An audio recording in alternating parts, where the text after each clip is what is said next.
When I play Domination in COD Mobile's ranked mode, I notice a lot of people kind of just play it as team deathmatch with flags or something similar to that. I do believe though that this mode has a lot more depth to it than a lot of people really see or bother to think about, so today I just want to give you 3 strategies that will hopefully help you play better in Domination. I know we don't get it all the time now, especially since a lot of people can just select team deathmatch. Whenever I do play ranked though, I still get this game mode at least once or twice, so hopefully you guys can learn a few things from your video, take them into your games, and haha, dominate your enemy. No, I'm sorry, I hate it already. But anyway, I would love if you guys could hit the like and subscribe button on this video. I promise you it's a serious one despite the stupid joke, and without further ado, let's get into it. The first point I want to talk about, guys, is don't flip the spawns unless you really have to. I'll give you guys a scenario just so you know exactly what I'm talking about first off.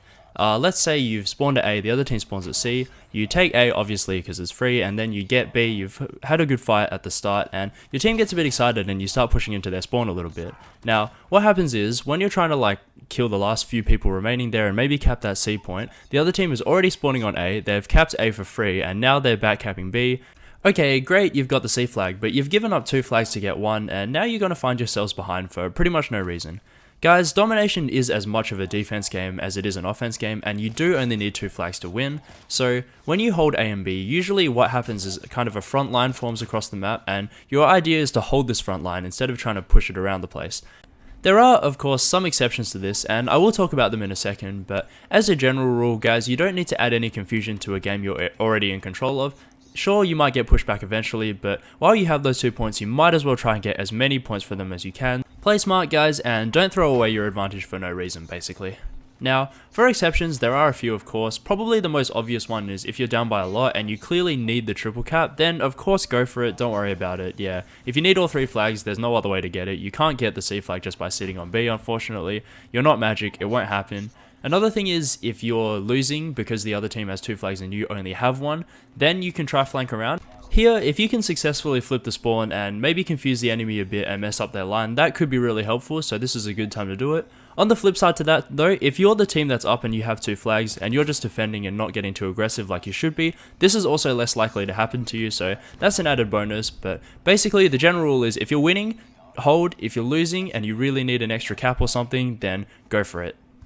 The next thing I have for you guys is to be smart about when you're pushing B. So something else I see way too often is when 2 people dive onto the B point, they're out in the open really exposed, they get killed really easily, and all of a sudden the other team has an easy cap on B, they start the game off well, and the team that's down is already demoralized.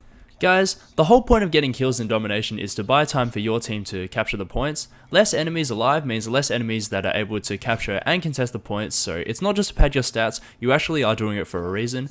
Make sure at the start of the game you do get 1 or 2 kills before diving on the B point. Obviously sometimes you can catch some other team sleeping, they're all capping their A or C point or whatever, or they're just being slow, and of course then you should stick a person on if there's no one around. Again, be smart with your judgment. If you see a few enemies around there, don't just throw yourself onto the point and get yourself killed. Wait for a kill or 2 and then try to capture it. Of course you might get that teammate that just keeps throwing themselves on the point, dying and then accusing the rest of the team of just camping. Of course there are times where that does happen, and it is really annoying when your team's just sitting at the back of the map and you feel like they're not doing anything, but if you're that person as well and your team is not just camping, that's not really helping anyone or being productive.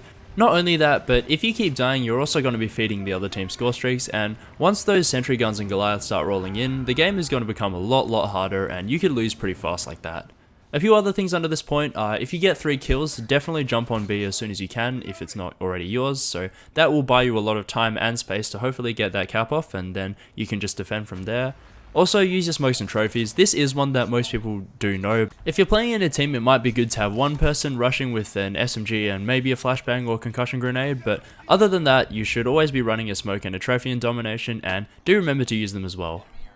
The last point I have for you guys might sound like a weird one, but in the second half of the game, it's to do the maths. Now, I know you guys are probably thinking one of 2 things, so either this guy is crazy, what is he talking about, or I already hate maths and I do it so much in school, why are you making me do more? But trust me, in the later parts of the game, it is important and it will help your decision making. I don't want this to become a math lesson though, so I'm just going to explain firstly what you need to calculate, and then I'll go through how it can be useful. What you need to be able to figure out on the spot is whether the team with a double cap can win even if they're behind. So obviously, let's say if you have 2 of the 3 flags and you're winning, you're gonna win if it stays like that. You don't need anyone to tell you that, that's just common sense, right? But if you're down, this is where the maths comes in. So if the points you need to win is less than double the points the other team needs to win, then as long as the flags stay the same, you've got this in the bag. Let's say for example you're on 100 points and the other team is 120 points, but you have the double cap. Now you need 50 points to win and they need 30 points to win, and since 50 is less than double 30, which is 60, you're going to get the win, right? If you're getting points twice as fast as the other team, it makes sense that you'll get this game. On the other hand, if you're on 80 points and all of a sudden you need 70 to win, which is more than 60, this is where this information might start being useful. So now you know even with 2 flags you're not going to win, so you have to go for the triple cap. Now that you've done the maths, you know that 2 flags is not going to be enough, so get on the mic and tell your team to push out last flag. Another situation is kind of the opposite, so let's say now you're the team winning, but let's say for whatever reason, maybe the other team has a score streak up, you're now struggling to hold the 2 flags. If the score is still 120 to 80 like before and you only need a single cap to win, instead of trying to spread yourself out and hold 2 points, you can just leave the B flag and regroup back at your home flag, wherever that is.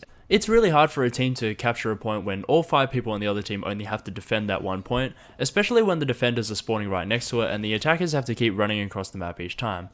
That is all I have for you guys today though. I hope you guys found this useful and I hope you learned something. If you did, don't forget to hit the like and subscribe button for more videos and more probably terrible jokes, and I'll see you guys in the next one.